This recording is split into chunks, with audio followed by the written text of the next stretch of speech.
दोस्तों, आज मैं आपके सामने जिस कहानी के ऊपर डिस्कस करने आया हूँ वो कहानी आपकी लाइफ में सोचने के नजरिए को चेंज कर सकती है। अगर आप इस कहानी को पूरा सुनेंगे तो आपको समझ में आएगा किस तरह से लोग इस जीवन के अंदर काम कर रहे हैं। तो लेट्स स्टार्ट करते हैं हमारी स्टोरी। स्टोरी स्टार्ट होती है, एक तालाब होता है।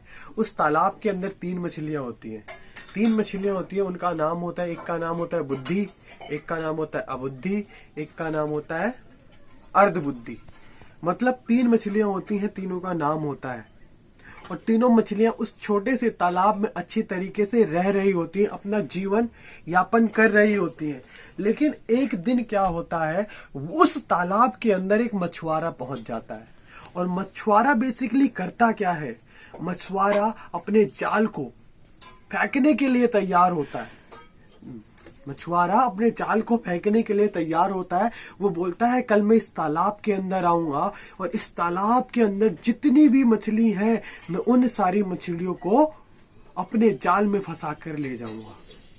तो ये जो मछुआरा समुद्र के किनारे खड़ा होकर जो बात कर रहा था, उसकी बात को 3 मछलियां सुन लेती हैं, जिनका नाम है बुद्धि, अबुद्धि और अर्धबुद्धि।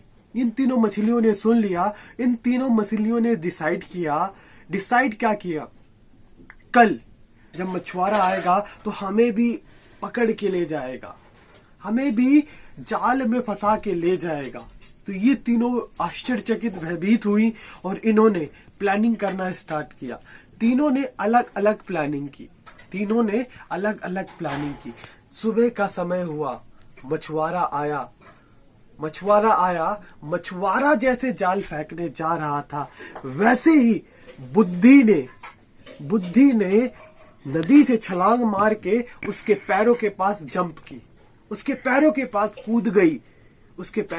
कूद गई। तो मछुआरा देखता है आज मछली मेरे पास क्यों आ रही है बिना जाल डाले।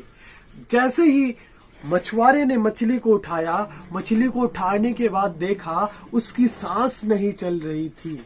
छलांग लगाई बुद्धि ने, उसकी सांस नहीं चल रही थी। मछुआरे ने उसको उठाया और दोबारा से समुद्र के अंदर डाल दिया, नदी तालाब के अंदर डाल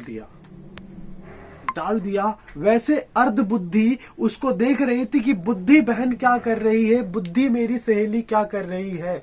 अर्धबुद्धि ने सेम वही प्रोसेस किया और जो बुद्धि थी वो तालाब के नीचे वाले उसमें चली गई। अब जब अबुद्धि की बात आई, अबुद्धि ने भी वही प्रोसेस किया।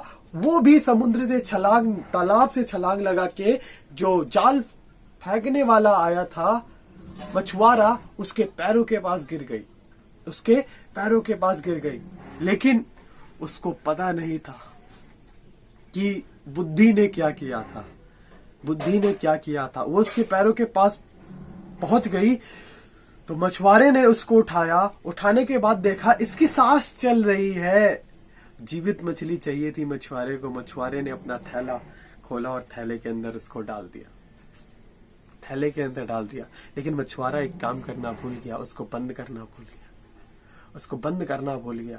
और जब उसने उसको बंद करना भूल गया तो जैसे ही मौका मिला वो मछली अबुद्धि वहां से निकली और सीधा तालाब के अंदर जाके पहुंच गई।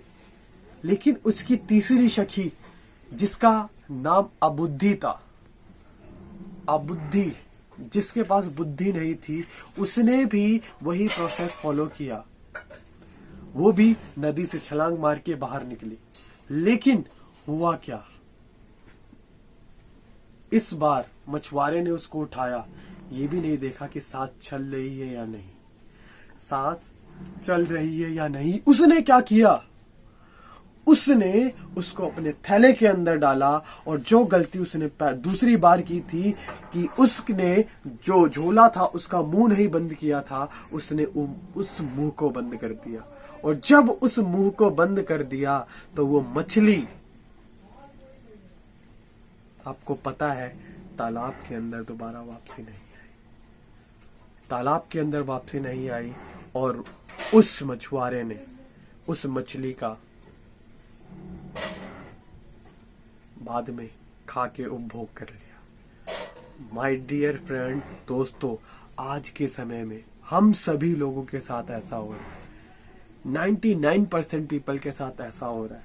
लोगों के साथ एक कहानी का मेन उद्देश्य क्या है? 99% लोगों में से खाली 1% लोग ऐसे हैं जो अपनी बुद्धि, अपनी प्रतिभा, अपने टैलेंट को दिखा के कामयाब हो जाते हैं। बाकी 99% लोग उनको फॉलो करते हैं। जैसे कि बुद्धि ने, पहली बुद्धि को पता था मैं सांस रोकूंगी तो वो मछुआरा मुझे तालाब में छोड़ देगा। सेम उसी प्रकार अबुद्धि ने किया। अर्ध बुद्धि, जिसके पास अर्ध बुद्धि थी, उसने भी उसी चीज को फॉलो किया। और उसी चीज को मंद बुद्धि, जिसके पास बुद्धि नहीं थी, उसने भी ट्राई किया।